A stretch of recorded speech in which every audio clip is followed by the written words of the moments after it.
Okay okay, കൊടുത്തോളൂ. ഈ ഒരു ഹൈറ്റിൽ നമ്മൾ എപ്പോഴും നിർത്തരുത്. ത്രോട്ടിൽ കൊടുത്തു കഴിഞ്ഞാൽ നമ്മുടെ തലയുടെ മുകളിൽ എത്തിയിട്ട് മാത്രം നിർത്തുക. ഓക്കെ. ജനത്തിരക്കിൽ വെച്ച് തരികിടകൾ ഒപ്പിക്കുന്നവർ ജാഗ്രത. നിങ്ങളെ തേടി ഇനി വരാൻ പോകുന്നത് സൈറൻ മുഴക്കി പായുന്ന പോലീസ് ജീപ്പുകളല്ല, നല്ല അത്യുഗ്രൻ ഡ്രോണുകളാണ്.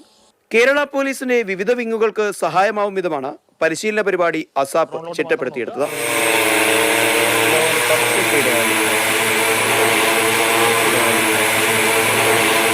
പഠിപ്പിക്കാനായിട്ട് ബുദ്ധിമുട്ടുകളൊന്നുമില്ല. അവരെല്ലാവരും നമ്മളെ പോലെ തന്നെ ഫ്രീ ആയിട്ടുള്ള മനുഷ്യർ തന്നെയാണ്. സിമ്പിളായിട്ട് നമ്മൾ പറഞ്ഞു തന്ന കാര്യങ്ങളെല്ലാം എഫിഷ്യൻ്റ് ആയിട്ട് ചെയ്തു. അവർക്ക് ഓൾറെഡി എക്സ്പീരിയൻസ്ഡ് ആണ്.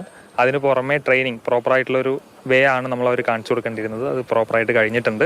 5 ദിവസം നീണ്ടുനിന്ന പരിശീലന പരിപാടികൾക്കൊടുവിൽ പരീക്ഷണ പറക്കലും വൈവയും പൂർത്തീകരിച്ചാണ് സർട്ടിഫിക്കറ്റുകൾ വിതരണം ചെയ്തത്.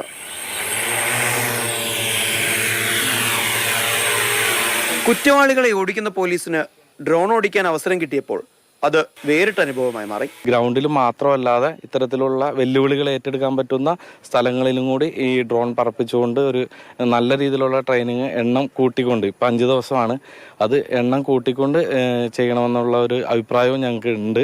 വൈവ പൂർത്തീകരിക്കാൻ ഒരൽപ്പം വെള്ളം കുടിച്ചെന്നും പോലീസുകാരുടെ മറുപടി.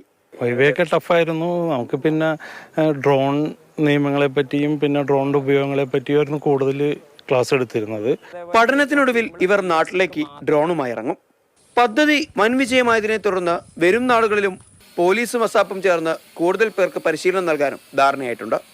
ഇതുവരെ 200ഓളം പേർക്കാണ് കാസർകോട്ടെ അസാപ്പ് സെന്റർ വഴി ഡ്രോൺ പറത്തൽ പരിശീലനം നൽകിയത്.